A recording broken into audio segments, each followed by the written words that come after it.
नमस्कार, the PYQ old papers YouTube channel में आपका स्वागत है। रीट 2025 जो पात्रता परीक्षा होने वाली है उसके लिए हम लेवल 2 जो सामाजिक अध्ययन है उसका प्रीवियस ईयर क्वेश्चन पेपर का सॉल्यूशन करेंगे। आइए देखते हैं पहला क्वेश्चन। भारत के संविधान की प्रस्तावना में उल्लेखित हम भारत के लोग से क्या तात्पर्य है? ऑप्शन ए, संप्रभुता भारत के मुख्य न्यायाधीश में निहित है। ऑप्शन बी, संप्रभुता भारत के लोगों में निहित है। ऑप्शन सी, संप्रभुता भारत के राजनीतिक दलों में निहित है। ऑप्शन डी, संप्रभुता भारत के लोकसभा के अध्यक्ष में निहित है। इसका राइट आंसर होगा ऑप्शन बी, संप्रभुता भारत के लोगों में निहित है, क्योंकि इसमें लिखा हुआ है हम भारत के लोग। ठीक है, आइए देखते हैं कि भारत के संविधान की प्रस्तावना में उल्लेखित हम भारत के लोग शब्द का तात्पर्य भारत की संप्रभुता भारतीय जनता में निहित है। संविधान में संपूर्ण भारतीय जनता ने स्वीकार किया है। संविधान में को संपूर्ण भारतीय जो जनता है उसने स्वीकार किया है। जनता को अपनी पसंद की सरकार चुनने का स्वतंत्रता है। जनता ही शासन का स्रोत है। अगला क्वेश्चन लेते हैं। भारत के संविधान के किस अनुच्छेद के अंतर्गत अस्पृश्यता को समाप्त किया गया है? ऑप्शन ए, अनुच्छेद 16। ऑप्शन बी, अनुच्छेद 17। ऑप्शन सी, अनुच्छेद 18। ऑप्शन डी, अनुच्छेद 19। तो इसका राइट आंसर होगा ऑप्शन बी, अनुच्छेद 17। आइए देखते हैं 16 जो अनुच्छेद है, 16 अनुच्छेद उसमें लिखा हुआ है लोक नियोजन में अवसर की समानता समता। अनुच्छेद 17 में लिखा हुआ है अस्पृश्यता का अंत, छुआछूत है उसका अंत दे रखा है अनुच्छेद 17 में। अनुच्छेद 18 में लिखा हुआ है उताजियों का अंत और अनुच्छेद 19 में दे रखा है वाक एवं अभिव्यक्ति की स्वतंत्रता, जिसे हम बोलने की स्वतंत्रता कह सकते हैं। अगला क्वेश्चन लेते हैं। भारत के संविधान के किस भाग में मूल कर्तव्य को सन्निहित किया गया है? भाग 5। ऑप्शन बी, भाग 2। ऑप्शन सी, भाग 4A में। ऑप्शन डी, भाग 6। जो मूल कर्तव्य हैं वो भारत के संविधान में भाग 4A में जोड़े गए हैं। आइए देखते हैं। भारत के संविधान के भाग 4A में स्वर्ण सिंह समिति के सुझाव पर 42वें संविधान संशोधन अधिनियम 1976 के माध्यम से अनुच्छेद 51A जोड़ा गया है। मौलिक कर्तव्य का प्रावधान सोवियत संघ, जिसे अब रूस कहते हैं, के संविधान से ग्रहण किया गया है। वर्तमान में कुल 11 मौलिक कर्तव्य है। अगला क्वेश्चन लेते हैं। भारतीय संविधान का अनुच्छेद 25 संबंधित है। ऑप्शन ए, अंतःकरण की स्वतंत्रता तथा किसी भी धर्म के पालन, अभ्यास और प्रचार की स्वतंत्रता। ऑप्शन बी, धर्म, मूलवंश, जाति, भाषा या इनमें से किसी के आधार पर कोई भेदभाव नहीं किया जाएगा। ऑप्शन सी, शिक्षा का अधिकार। ऑप्शन डी, अल्पसंख्यक संस्थाएं। तो इसका राइट आंसर होगा ऑप्शन ए, अंतःकरण की स्वतंत्रता तथा किसी भी धर्म के पालन, अभ्यास और प्रचार की स्वतंत्रता अनुच्छेद 25 में दे रखा है। आइए देखते हैं। संविधान में अनुच्छेद 25 से 28 तक धार्मिक स्वतंत्रता का अधिकार संबंधित प्रावधान दिए गए हैं।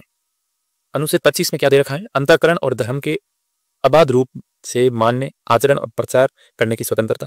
अनुच्छेद 26 में दे रखा है धार्मिक कार्यों के प्रबंधन की स्वतंत्रता। अनुच्छेद 27 में दे रखा है धार्मिक कार्यों के प्रबंधन हेतु किसी को कर देने हेतु बाध्य नहीं किया जाना। धार्मिक कार्यों में कोई कर टैक्स होता वो बाध्य हम नहीं कर सकते, ये अनुच्छेद 27 में लिखा हुआ है। अनुच्छेद 28 कहता है कि राज्य निधि से पूर्ण पोषित किसी शिक्षा संस्थान में कोई धार्मिक शिक्षा न दिया जाए। तो जैसे अनुच्छेद 28 कहता है कि जो राज्य निधि से पूर्णतः पोषित जो होता है सरकारी स्कूल जिसे कहते हैं हम, या सरकारी संस्थान, उसमें धार्मिक शिक्षा नहीं देनी चाहिए। ये अनुच्छेद 28 कह रहा है। अगला क्वेश्चन लेते हैं। लोकसभा की कार्यवाही के संचालन के लिए आवश्यक गणपूर्ति क्या है?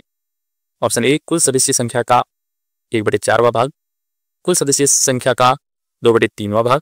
ऑप्शन सी, कुल सदस्य संख्या का 1/3वां भाग। ऑप्शन डी, कुल सदस्य संख्या का 1/10वां भाग। तो इसका राइट आंसर होगा ऑप्शन डी, कुल सदस्य संख्या का 1/10वां भाग अगर है लोकसभा में तो कार्यवाही के संचालन के लिए गणपूर्ति पूर्ण है। आइए देखते हैं। लोकसभा की कार्यवाही के संचालन के लिए सदन की किसी बैठक के लिए गणपूर्ति अध्यक्ष सहित कुल सदस्य की संख्या का 1/10वां भाग होता है। अध्यक्ष प्रतिदिन बैठक के आरंभ में गणपूर्ति को सुनिश्चित करता है। अगला क्वेश्चन लेते हैं। भारत के संविधान में के कौन से अनुच्छेद में एक मंत्री परिषद का प्रावधान है जो कि राष्ट्रपति को उनके कार्यों के निर्वहन में सहायता प्रदान करेगा? ऑप्शन ए, अनुच्छेद 74। ऑप्शन बी, अनुच्छेद 78। ऑप्शन सी, अनुच्छेद 79। ऑप्शन डी, अनुच्छेद 80। तो इसका राइट आंसर होगा ऑप्शन ए, अनुच्छेद 74। आइए देखते हैं। अनुच्छेद 74 कहता है कि राष्ट्रपति को उसके कार्यों पे संपादन एवं सलाह देने हेतु एक मंत्रिपरिषद होगी। अनुच्छेद 78 कहता है राष्ट्रपति को जानकारी देने आदि के संबंध में प्रधानमंत्री के कर्तव्य हैं। अनुच्छेद 89 कहता है संसद का गठन। और अनुच्छेद 80 बताता है राज्यसभा की संरचना। और अनुच्छेद 81 बताता है लोकसभा की संरचना। आइए अगला क्वेश्चन लेते हैं।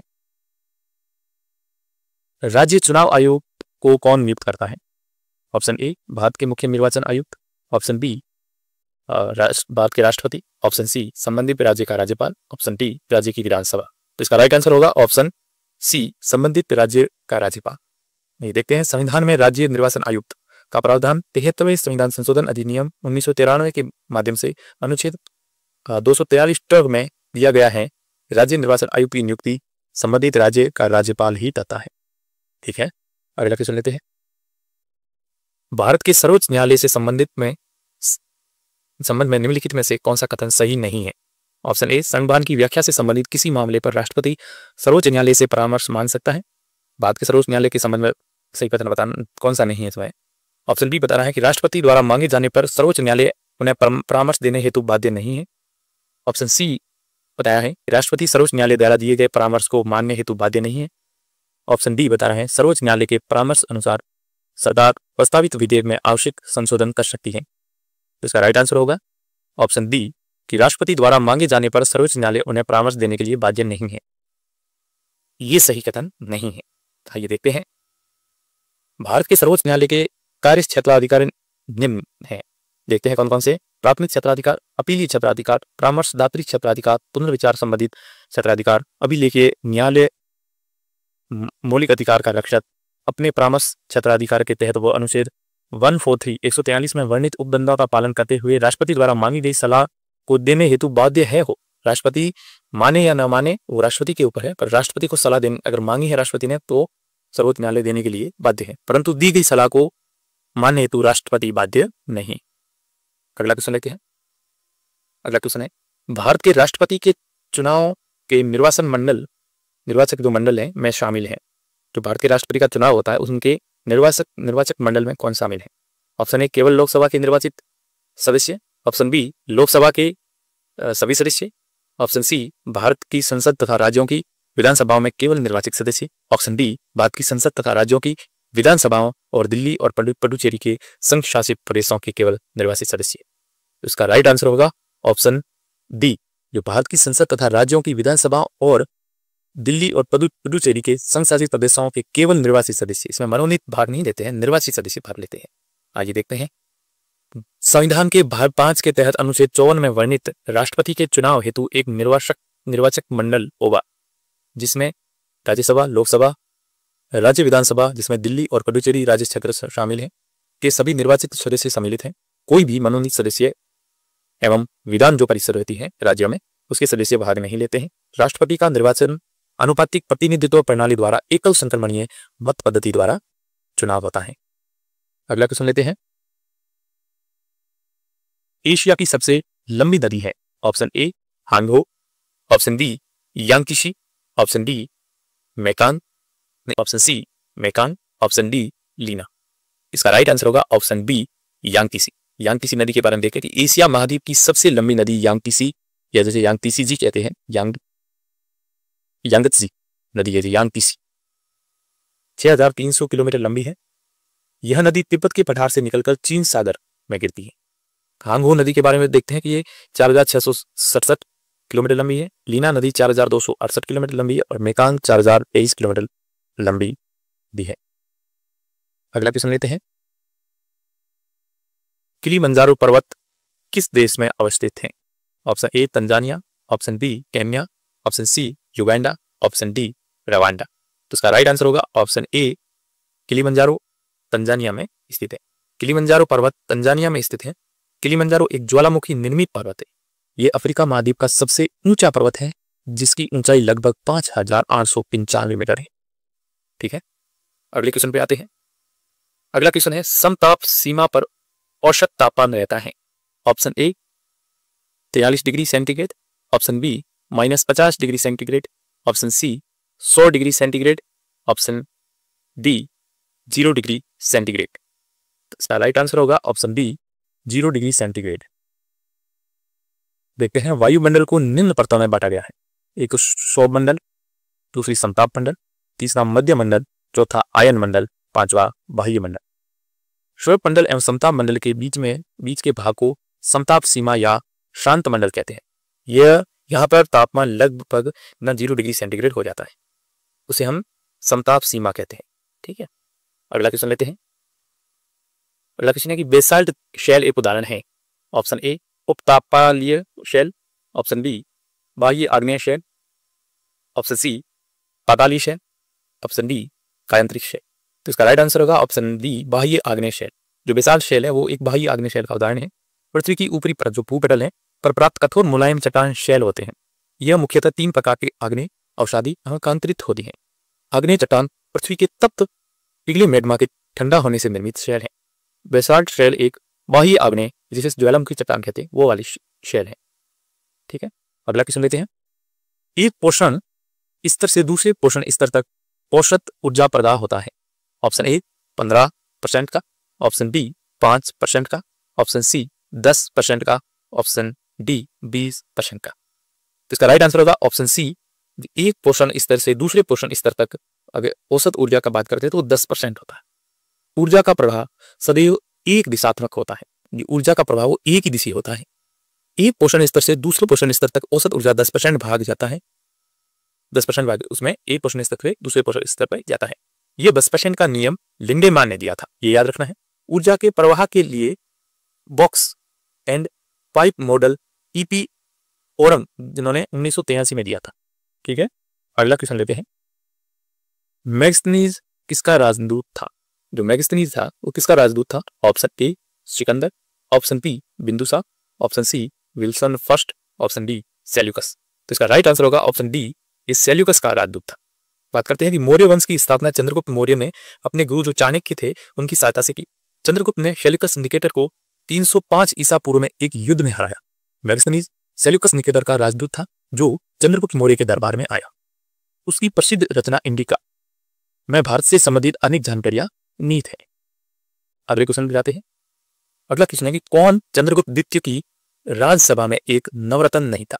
चंद्रगुप्त द्वितीय थे, उनके भी नवरत्न थे, उनमें से कौन, जो ऑप्शन दे रखे इसमें से नहीं था? Option A Vararuchi, option B Varahamihira, option C Dhanvantari, option D Fa Hien. इसका राइट आंसर होगा option D Fa Hien. Fa Hien Chandragupta द्वितीय की राजसभा में नवरत्न नहीं थे। बात करते हैं कि चंद्रगुप्त द्वितीय की राजसभा में नवरत्न जो 9 विद्वान रहते थे, जिनमें कालिदास भी थे, वररुचि, धनवंतरी, वराहमिहिर, शपनक, शंकु, अमर सिंह, बेताल भट्ट, गटखर पर थे।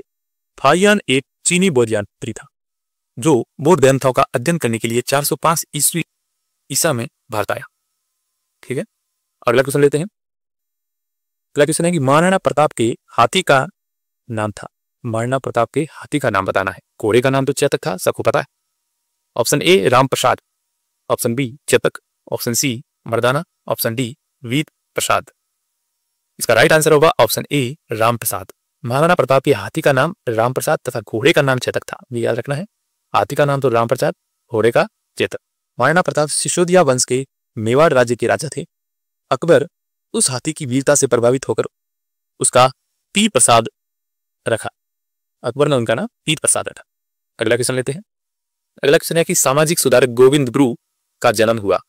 ऑप्शन ए पंडित परिवार में, ऑप्शन डी किसान परिवार में, ऑप्शन डी सी बंजारा परिवार में, ऑप्शन डी जमींदार परिवार में। इसका राइट आंसर होगा ऑप्शन सी बंजारा परिवार में। सामाजिक सुधारक गोविंद गुरु का जन्म बंजारा परिवार वनवासी क्षेत्र था उसमें 20 दिसंबर 1858 को डूंगरपुर जिले के बांसिया जैसे बेड़िया गांव कहते हैं ग्वारिया जाति राजस्थान की में हुआ था। गोविंद गुरु इन्होंने 1903 में सद्य सभा की रचना की तथा समाज सुधार को अपना लक्ष्य बनाया। विदेशी वस्तुओं के बहिष्कार तथा स्वदेशी के उपयोग का प्रचार गांव-गांव किया। ठीक है, अगला क्वेश्चन लेते हैं। चेतावनीरा चुगटिया किसने लिखा था? इंपॉर्टेंट क्वेश्चन है कि चेतावनीरा चुगटिया किसने लिखा? Option A Pratap Singh Barhat, option B Zorawar Singh Barhat, option C Rao Gopal Singh, option D Kesari Singh Barhat. तो इसका राइट आंसर होगा ऑप्शन डी केसरी सिंह बारट। चेतावनी या चुंबटिया केसरी सिंह बार्ट की रचना है। ये एक कवि एवं स्वतंत्रता सेनानी थे। राजस्थान केसरी नामक साप्ताहिक पत्रिका निकाली इन्होंने केसरी सिंह बार्ट का। अगला क्वेश्चन लेते हैं। अगला क्वेश्चन है, लंदन में वीर विनायक दामोदर सावरकर के लिए आगे अध्ययन हेतु छात्रवृत्ति की व्यवस्था किसने की? Option A Shyamji Krishna Varma, option B Subhash Chandra Bose, option C Ras Bihari Bose, option D Mohan Singh.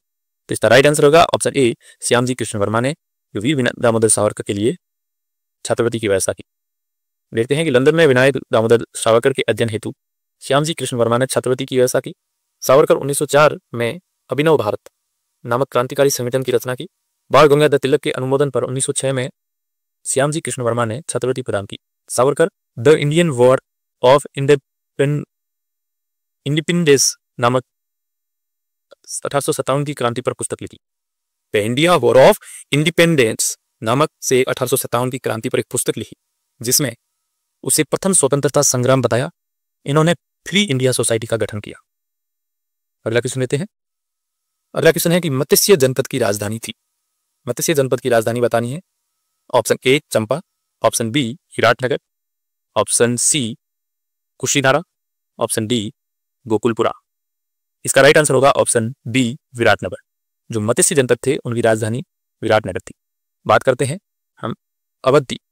Avanti की राजधानी उज्जैनी या महिष्मती, अस्मक की पोतन या पाटन कहते थे, अंग की चंपा थी, गांधार की तक्षशिला, कंबोज की हाटक, काशी की वाराणसी, कुरु की इंद्रप्रस्थ, कौशल की अयोध्या या श्रावस्ती, चेदी की शुक्तिमती, वज्जी की वैशाली, वत्स की कौशाम्बी और पांचाल की अहिछत्र या कंपिले कहते हैं, और मगध की हम देते हैं राजगीर या गिरिव्रज कहते हैं। मत्स्य की विराटनगर और मल्ल की कुशीनगर या पावा, सूरसेन की मथुरा थी। अगला क्वेश्चन लेते हैं।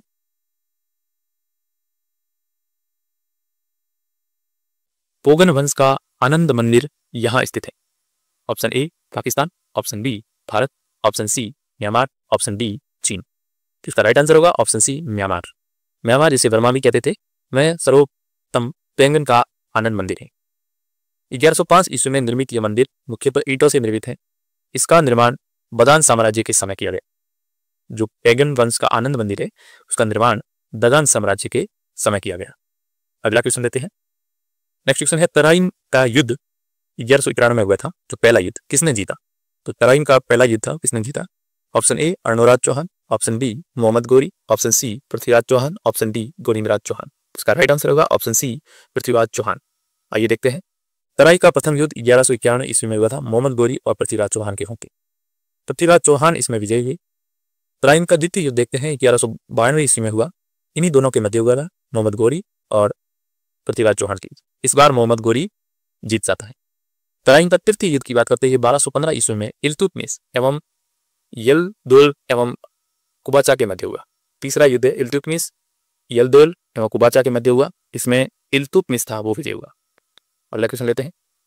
अगला क्वेश्चन है कि राजस्थान का कौन सा नृत्य रूप 2010 में यूनेस्को की अमूर्त सांस्कृतिक धरोहर सूची में सम्मिलित किया गया? राजस्थान का नृत्य बताना है। Option A Gidad, option B Kalbelia, option C Pawai, option D Kachchhi Ghodi. इसका राइट आंसर होगा ऑप्शन डी कालबेलिया को 2010 में यूनेस्को ने अमूर्त सांस्कृतिक धरोहर सूची में सम्मिलित किया। राजस्थान का जो कालबेलिया नृत्य है, जो कालबेलिया जनजाति है वो करती है। एक भावमय लोक नृत्य है। 2010 में यूनेस्को ने इस नृत्य को अमूर्त सांस्कृतिक धरोहर की सूची में सम्मिलित किया और यह नृत्य नायक और नायिका के प्रेम कथा पर आधारित है। ठीक है, अगला क्वेश्चन लेते हैं। नेक्स्ट क्वेश्चन है कि संत मीराबाई के पति का नाम क्या था? Option A Bhojraj, option B Ratan Singh, option C Narpat Singh, option D Sangram Singh. इसका राइट आंसर होगा ऑप्शन ए। ये मीराबाई थी, संत मीराबाई, उनके पति का नाम भोजराज था। मीराबाई 1498 से 1573 एक कृष्ण भक्ति एवं कवियत्री थी। इनका विवाह सिसोदिया राज परिवार में भोजराज से हुआ। भोजराज मेवाड़ के महाराणा सांगा के पुत्र थे, याद रखा है। इनकी प्रसिद्ध रचनाएं गीत गोविंद पर टीका, सोरठा के पद, राग गोविंद, नरसिंह मायरो, ये मीराबाई की पुस्तकें याद रखनी। अगला क्वेश्चन लेते हैं। चित्रकला शैली बनी ठनी संबंधित है। जो चित्रकला शैली बनी ठनी है वो किससे संबंधित है? Option A Satwant Prasad, option B Nagridas, option C Mrigavati, option D Shiv Parvati. इसका राइट आंसर होगा ऑप्शन डी नगीदास। बनी ठनी एक भारतीय चित्रकला है जो किशनगढ़ जो राजस्थान में है, चित्रकला शैली से संबंधित है। इस चित्र को राजस्थान की मोनालिसा भी कहते हैं। ये इंपॉर्टेंट है, याद रखना, ये मोनालिसा भी कहते हैं। राजस्थान के राठौर राजा सावन सिंह ने चित्रकारों को आश्रय दिया था। साथ सावन सिंह स्वयं एक अच्छे चित्रकार थे। उनके दरबारी चित्रकार निहाल चंद ने बनी ठनी की पेंटिंग तैयार की। राजा सावन सिंह नावीदास नाग से रचनाएं करते थे। अगला क्वेश्चन लेते हैं। चूरू जिले के बुदेवा ग्राम से संबंधित है। Option A Pabuji, option B Gogaji, option C Harbuji, option D Devnarayan ji. ये सारे रीट लेवल 2 सामाजिक अध्ययन में आए हुए प्रश्न है। तो इसका राइट आंसर होगा ऑप्शन बी गोगाजी। गोगाजी चौहान राजस्थान के लोक देवता है। इनका जन्म विक्रम संवत 1003 में चूरू जनपद अभी जिला के ददरेवा ग्राम में हुआ था। इनकी पूजा हिंदू एवं मुसलमान दोनों करते हैं। ये इंपॉर्टेंट है कि इनकी पूजा हिंदू और मुसलमान दोनों करते हैं। अगला क्वेश्चन लेते हैं। खेजड़ली आंदोलन में अपने जीवन का बलिदान किसने दिया? Option A Padmini Devi, option B Karma Devi, option C Meena Devi, option D Amrita Devi. इसका राइट आंसर होगा ऑप्शन डी अमृता देवी। आइए देखते हैं। राजस्थान के मारवाड़ क्षेत्र में पेड़ पौधों की कटाई रोकने के विरोध में खेजड़ली नामक स्थान पर आंदोलन शुरू हुआ, जहां पर अमृता देवी बिश्नोई ने अपनी 3 बेटियां आंसू, रंती और भागु सहित बलिदान दिया। यह आंदोलन उत्तराखंड के चिपको आंदोलन से प्रेरित था। नेक्स्ट क्वेश्चन लेते हैं। पुस्तक आनंद मठ में वंदे मातरम किसने लिखा? आनंद मठ में वंदे मातरम ये पुस्तक किसने लिखी? Option A Bankim Chandra Chatterjee, option B Vyomesh Chandra Banerjee, option C Bipin Chandra Pal, option D Rabindranath Tagore. इसका राइट आंसर होगा ऑप्शन ए बंकिम चंद्र चटर्जी द्वारा ये किताब लिखी गई। बंकिम चंद्र चटर्जी एक प्रसिद्ध लेखक एवं पत्रकार थे। इनकी प्रसिद्ध पुस्तक आनंद मठ में वंदे मातरम राष्ट्रीय गीत का वर्णन है। वंदे मातरम का प्रथम गायन कांग्रेस के कलकत्ता अधिवेशन 1896 में हुआ। दुर्गेश नंदिनी, पपाल कुंडला, बंद दर्शन पत्रिका, विश्व सीताराम, देवी चौधरानी, मृणालिनी, इंदिरा राधारानी, कृष्ण कांतेर इत्यादि इनकी रचनाएं हैं। ठीक है, अगला क्वेश्चन लेते हैं। निम्नलिखित में से कौन सा स्थान राष्ट्रीय राजमार्ग 15 द्वारा नहीं जोड़ा हुआ है? Option A Jaisalmer, option B Barmer, option C Hanumangarh, option D Bikaner. इसका राइट आंसर होगा ऑप्शन सी हनुमानगढ़ है वो राष्ट्रीय राजमार्ग 15 से नहीं जुड़ा हुआ। राष्ट्रीय राजमार्ग 15 असम के बाईहटा को अरुणाचल प्रदेश के वाको को जोड़ता है। पूर्व में राष्ट्रीय राजमार्ग 15 अब राष्ट्रीय राजमार्ग 14 बना दिया गया है, जो पठानकोट पंजाब को समाखीपाली जो गुजरात से जोड़ता है। इस मार्ग पर अमृतसर, बंटेंडा, गंगानगर, बीकानेर, जैसलमेर, बाड़मेर है।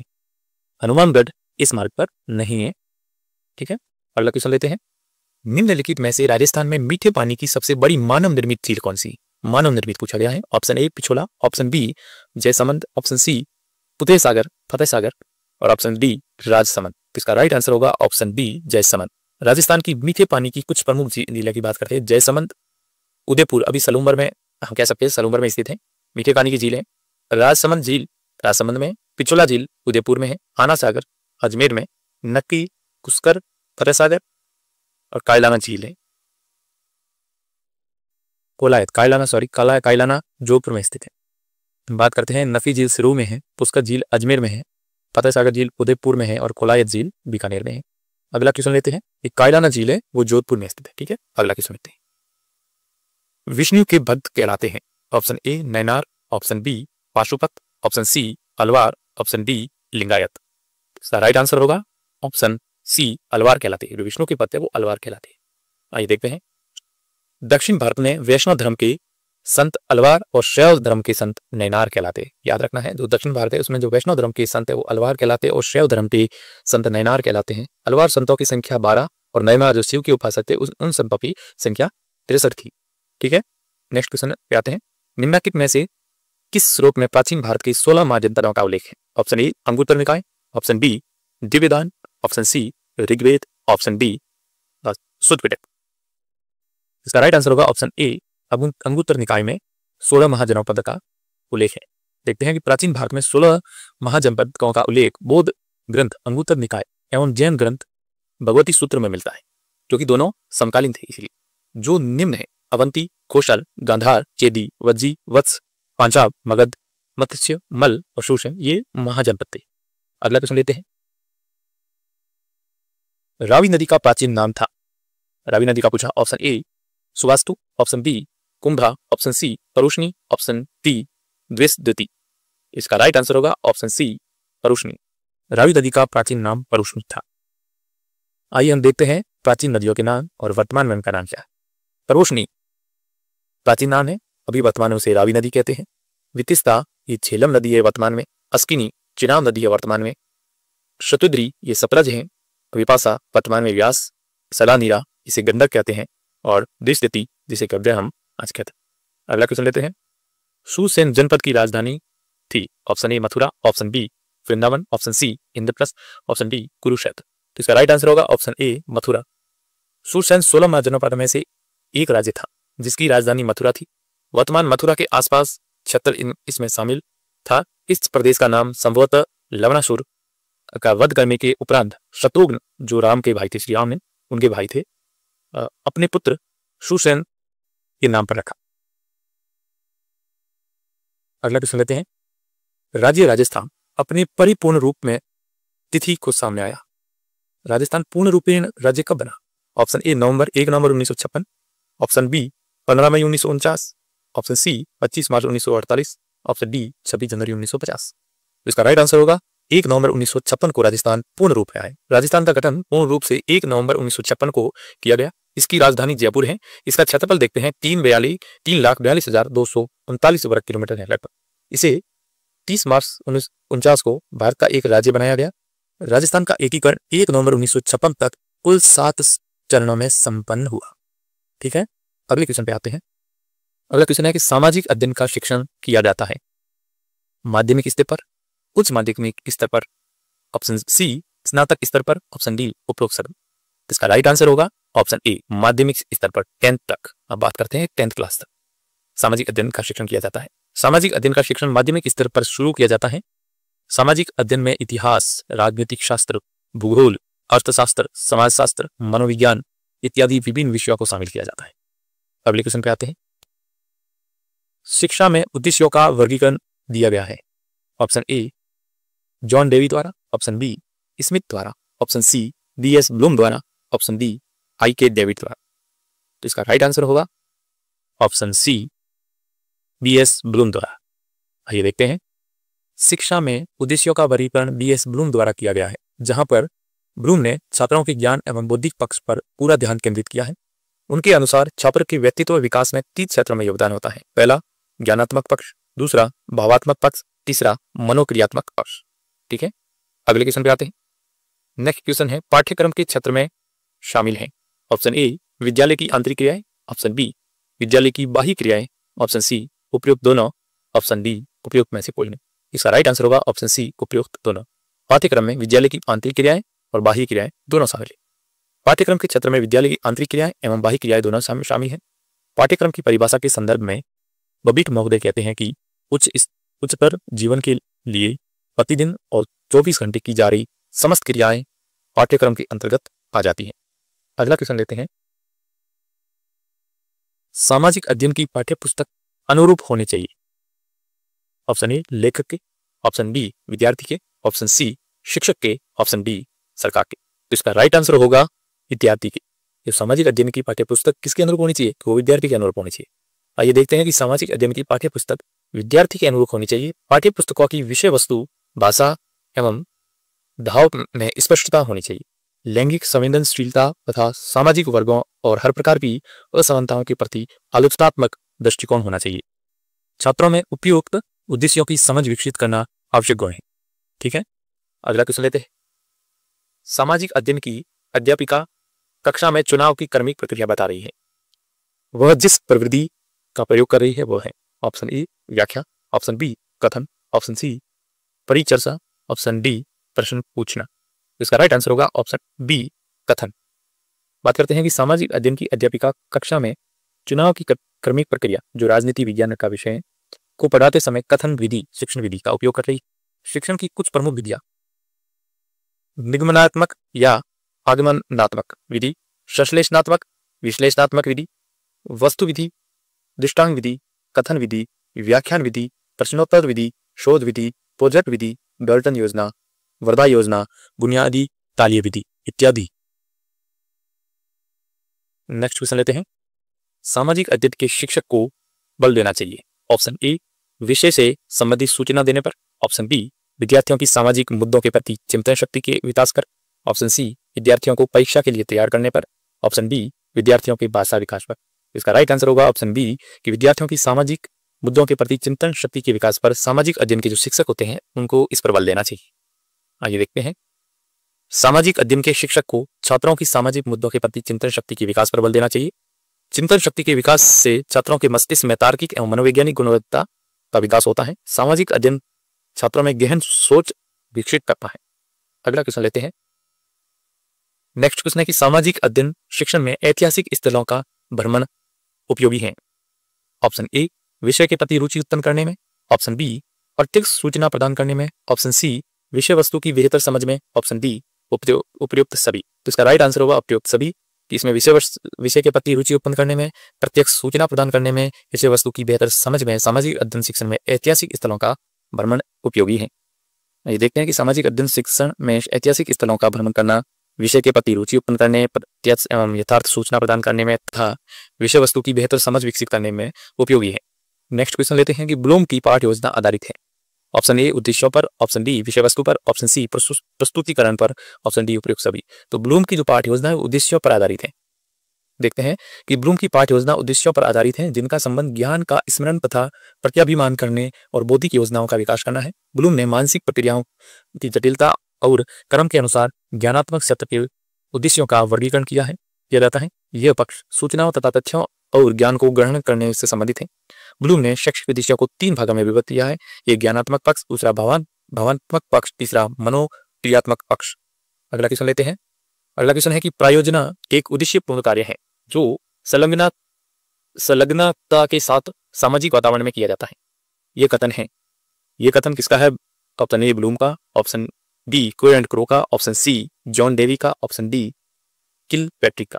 उसका राइट आंसर होगा ऑप्शन डी, ये कथन किलपैट्रिक का है। प्रयोजना एक उद्देश्यपूर्ण कार्य है जो संलग्नता के साथ सामाजिक वातावरण में किया जाता है। यह कथन किलपैट्रिक का है। ये अमेरिका के शिक्षाविद थे। ये प्रगतिशील शिक्षा आंदोलनों से जुड़े थे। ये जॉन डेवी के उत्तराधिकारी माने जाते हैं। ठीक है, अगला क्वेश्चन लेते हैं। सामाजिक अध्ययन में निम्न में से कौन सी परीक्षा छात्रों के स्वतंत्र चिंतन के मूल्यांकन का अवसर प्रदान करती है? ऑप्शन ए, वस्तुनिष्ठ प्रकार की परीक्षा। ऑप्शन बी, निबंधात्मक प्रकार की परीक्षा। ऑप्शन सी, लघु उत्तरात्मक प्रकार की परीक्षा। ऑप्शन डी, अति लघु उत्तरात्मक प्रकार की परीक्षा। इसका राइट आंसर होगा ऑप्शन बी, निबंधात्मक प्रकार की परीक्षा। आइए देखते हैं। निबंधात्मक प्रकार की परीक्षा छात्रों के स्वतंत्र चिंतन के मूल्यांकन का अवसर प्रदान करती है। वस्तुनिष्ठ प्रकार की परीक्षा विधि तथा तथ्यात्मक जानकारी का परीक्षण करती है। लघु उत्तरात्मक एवं अति लघु उत्तरात्मक परीक्षा विधि प्रश्न से संबंधित विषय पर ज्ञान का परीक्षण करने की विधि है। अगला क्वेश्चन देखते हैं। निम्नलिखित में से कौन सी रबी की फसल है? तो इसमें से रबी की फसल बतानी है। जूट। ऑप्शन बी, मूंगफली। ऑप्शन सी, सरसों। ऑप्शन बी, तरबूज। जो सरसों है वो सर्दी ऋतु में रबी की फसल है। ये जूट, मूंगफली और तरबूज। भारत में 3 कृषि पैटर्न उपयोग में लाए जाते हैं। ऑप्शन पहला है रबी की फसलें। इसकी बुआई अक्टूबर नवंबर में होती है, कटाई मार्च अप्रैल में होती है। रबी की फसलें हैं गेहूं, सरसों, चना, मटर। खरीफ की फसल की बात करते हैं, इसकी बुआई जून और जुलाई में होती है, कटाई सितंबर अक्टूबर में हो जाती है। इसमें धान जो चावल है, मूंगफली, बाजरा और मक्का आते हैं। जायद की फसलें जिसे कीमती फसलें कहते हैं, मई जून की फसलें हैं। मुख्यतः यहाँ पे सब्जियां आती है, ठीक है, और फ्रूट भी आते हैं। अगला क्वेश्चन लेते हैं। निम्नलिखित में से किस आंतरिक राष्ट्रीय जलमार्ग के द्वारा ब्रह्मपुत्र नदी में सादिया और डुबरी को जोड़ा जाता है? कौन सा राष्ट्रीय जलमार्ग बताना है कि सादिया से डुबरी तक है? ऑप्शन ए, राष्ट्रीय राजमार्ग जो जलमार्ग है, राष्ट्रीय जलमार्ग संख्या 1, राष्ट्रीय जलमार्ग संख्या 2। ऑप्शन सी, राष्ट्रीय जलमार्ग संख्या 3। ऑप्शन डी, राष्ट्रीय जलमार्ग संख्या 4। तो इसका राइट आंसर होगा ऑप्शन बी, राष्ट्रीय जलमार्ग संख्या 2, जो सादिया से लेके डुबरी को जोड़ा जाता है। आइए देखते हैं। राष्ट्रीय जलमार्ग संख्या 1 इलाहाबाद से हल्दिया। राष्ट्रीय जलमार्ग संख्या 2 डुबरी से सादिया जो ब्रह्मपुत्र में है।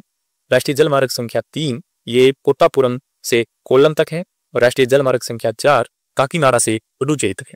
ठीक है, अगला क्वेश्चन लेते हैं। नेक्स्ट क्वेश्चन है कि 2011 की जनगणना के अनुसार भारत में पुरुष साक्षरता दर कितनी थी?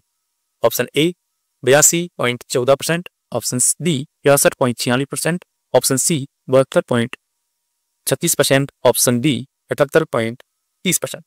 इसका राइट आंसर होगा ऑप्शन ए 82.14%, 14%। बात करते हैं कि 2011 की जनगणना के अनुसार भारत की कुल साक्षरता 74.04%, जिसमें पुरुष साक्षरता 82.1414% तथा महिला साक्षरता 63.41% है। केरल की साक्षरता सर्वाधिक और बिहार की सबसे कम।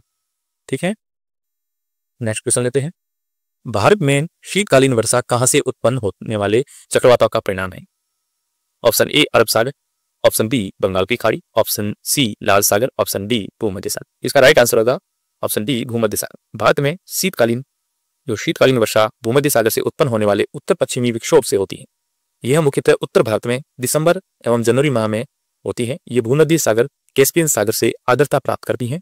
उत्तर भारत में रबी की फसल के लिए यह वर्षा उपयोगी है। ठीक है, अगला क्वेश्चन लेते हैं।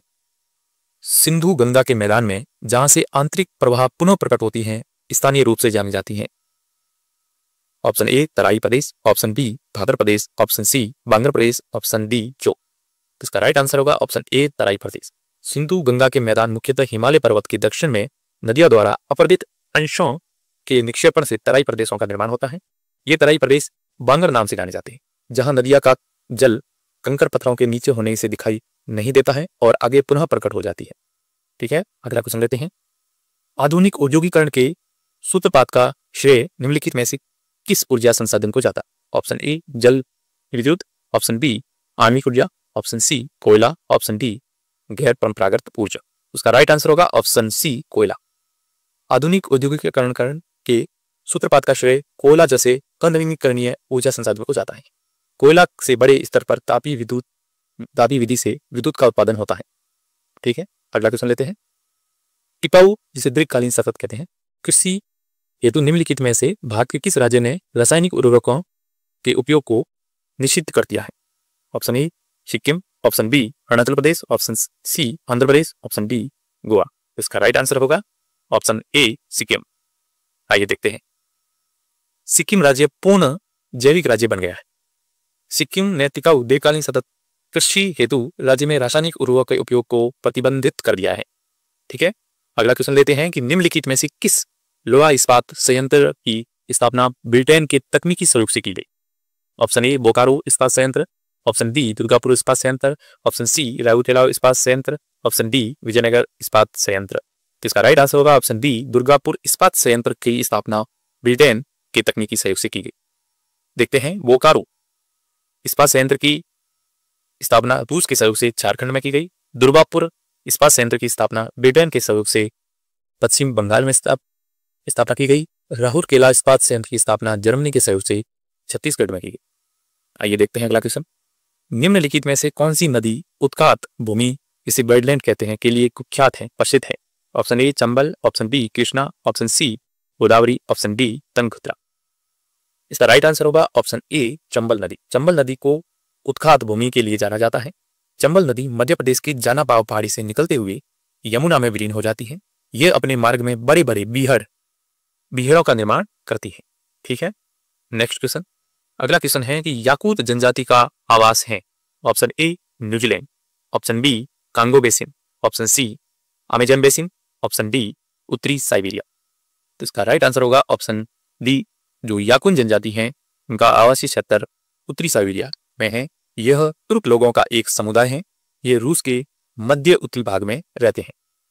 अगला क्वेश्चन, नेक्स्ट क्वेश्चन है कि घग्गर का मैदान अवस्थित है। ऑप्शन ए गंगानगर और हनुमानगढ़ जिले में, ऑप्शन बी झुंझुनू और तथा सीकर जिले में, ऑप्शन सी जालोर तथा सिरोही जिले में, ऑप्शन डी जैसलमेर तथा बाड़मेर जिलों में। तो इसका राइट आंसर होगा ऑप्शन ए गंगानगर और हनुमानगढ़ जिलों में घग्गर का मैदान अवस्थित है। राजस्थान में घग्गर नदी द्वारा निर्मित मैदान गंगानगर और हनुमानगढ़ जिलों में है। यह शिवालिक ताड़ी से निकलती है। इसे घग्गर हावड़ा नदी भी पुकारते हैं। घग्गर को हावड़ा नदी भी कहते हैं। अगला क्वेश्चन लेते हैं। राजस्थान का प्रथम वस्त्र उद्योग स्थापित हुआ था।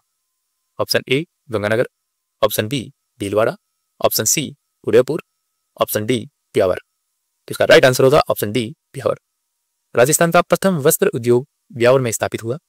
यहाँ पर श्री महालक्ष्मी मिल्स लिमिटेड प्रथम कारखाना था। जो वस्त्र उद्योग था उसका प्रथम कारखाना श्री महालक्ष्मी मिल्स लिमिटेड था।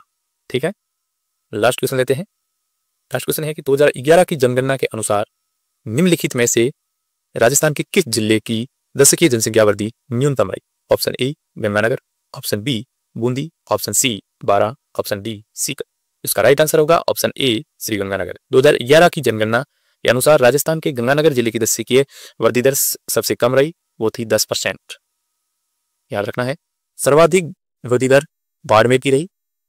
राजस्थान में सर्वाधिक जनसंख्या जयपुर की है और न्यूनतम जनसंख्या जैसलमेर की है। ठीक है, तो ये थे आपके रीट के सवाल। अगर वीडियो अच्छा लगा है तो लाइक, शेयर और चैनल को सब्सक्राइब करिएगा। धन्यवाद। मिलते हैं अगली वीडियो में।